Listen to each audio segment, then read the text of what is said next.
Hello mga kaklaro, sumauna niyo. So ang atong isda ato din ng gitunga.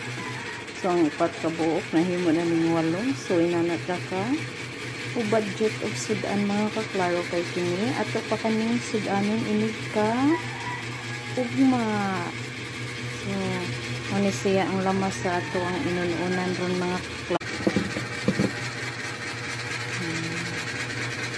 Ito na ning lutoon mga kaklaro. Tanawan nga mga kaklaro sa na po tayo giluto nga nagbukal-bukal na po. So kalami na po daning sabawan ni sumuday ni atong inununan no nagabukal-bukal na padong nahupas ang iyang sabaw. So ato ning butangan og mantika or oil para mulami na siya kay padong na siya hubas. So let's do this. Putting oil sa ato ang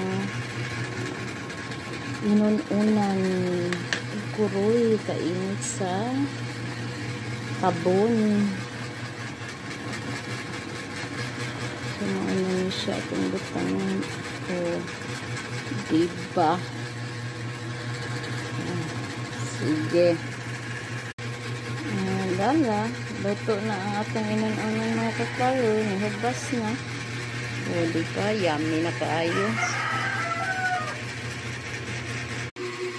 Tanawan so muna niya itong inununan so lami kaayo tanawa ang sabaw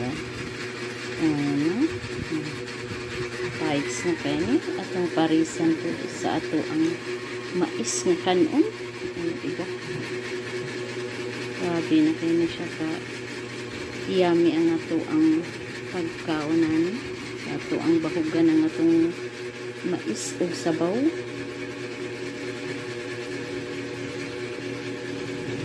Someone